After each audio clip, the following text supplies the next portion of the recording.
I want to tell you something about grief before I tell you about the will. Grief makes you slow. It makes you trusting. It makes you sit in a lawyer's office in a black dress you bought 3 days earlier, holding your husband's cold coffee mug in your purse because you couldn't bear to wash it out yet.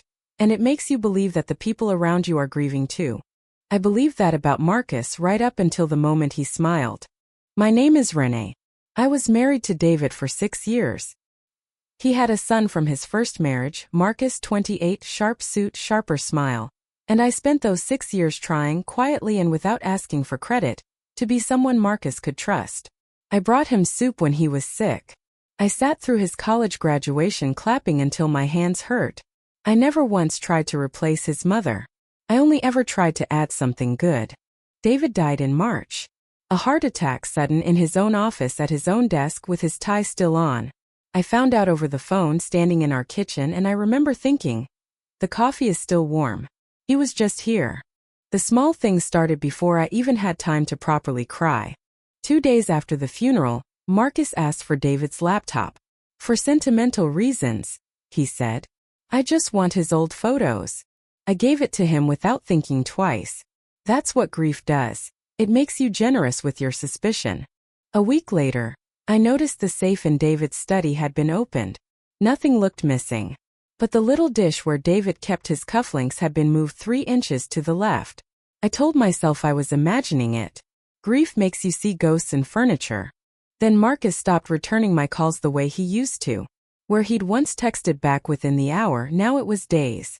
When we did speak, his voice had a new flatness to it. A rehearsed quality, like a man reading lines he'd practiced in a mirror. You doing okay? I asked him once. I'm handling it, he said. Someone has to. Someone has to. I turned that phrase over for days like a stone in my pocket. Handling what exactly? I was the executor named in every version of the will I'd ever seen. Or so I believed. The lawyer's office was on the 9th floor.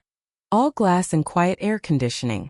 Marcus arrived first in a suit I didn't recognize, sat down without hugging me, and checked his watch twice before the reading even began.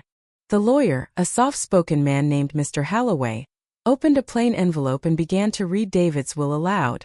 The house, the savings account, the controlling shares in David's company, Kestrel Logistics. All of it, according to the document in Halloway's hand, passed to Marcus. Marcus didn't wait for the reading to finish.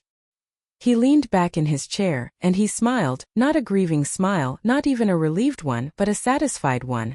The smile of a man watching a plan land exactly where he'd aimed it.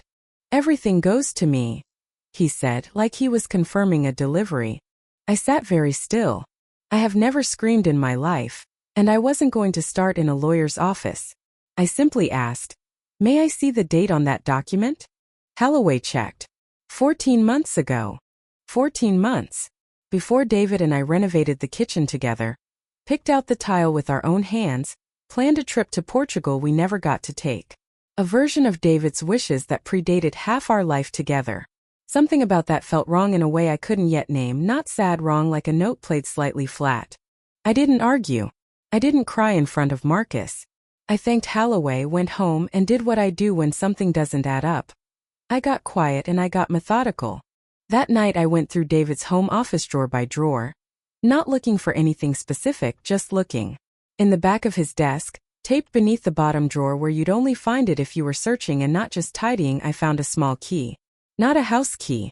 A safety deposit box key from a bank across town I'd never once visited with him. I went the next morning. Inside the box, bank statements, wire transfers, loan documents with David's signature on them. A signature that, the longer I stared at it, looked just slightly too smooth, too consistent. Nothing like the impatient scrawl David actually used to sign birthday cards. I sat in that quiet little bank room for 2 hours, laying the papers out like a puzzle. Over the past 3 years, nearly $2 million had moved out of Kestrel Logistics through loans approved by David Loans, David's own longtime accountant. A woman named Priya who'd worked with him for a decade, had apparently never processed or seen. I called her that afternoon, and her voice went very quiet on the phone. David asked me not to touch anything related to those accounts for the last 2 years, she said. He told me Marcus was handling a special project. I didn't love it, But it was his company and his son. That was the moment I understood. David hadn't been careless with his estate. David had been watching.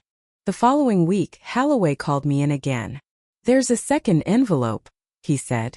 David left instructions that it only be opened if a specific condition was met. If, within 30 days of the reading, discrepancies were found in Kestrel's financial records. I told him what I'd found. Holloway opened the second envelope in front of both Marcus and me. Marcus's confident posture from the first meeting was gone. He sat with his arms crossed too tightly, his jaw working. Inside was a letter in David's actual handwriting, along with a fully updated trust dated just 4 months before he died. David had known. For nearly 2 years he'd known Marcus was siphoning money out of the company through falsified loans, quietly building a paper trail so precise it could stand up in any courtroom. Rather than confront his son and shatter what was left of their relationship in an ugly scene, David had done something harder and, I think, braver. He let the original will stand as bait, moved every real asset, the house, our savings, controlling interest in Kestrel, into an irrevocable trust in my name, and left the shell of the company, along with the loan documents proving exactly how it had been emptied, to Marcus. "Everything goes to me," Marcus had said at the reading, smiling. He wasn't wrong. He simply hadn't understood in that moment what everything actually meant. He inherited a company gutted by his own fraud, and a paper trail with his own signature on it, sitting in a bank box his father had prepared specifically for the day someone would need to look. David's letter ended with a single line, and I think about it more than almost anything else he ever said to me. "Renee protected this family without ever asking me to protect her back. Make sure at the end that someone finally does." I didn't inherit David's money that day, not really. I inherited proof that he had seen everything, my quiet loyalty and his son's quiet theft, and that in his own careful, unglamorous way, right up until the very end, he had been protecting me long before I ever knew I needed it. Marcus never smiled in that office again.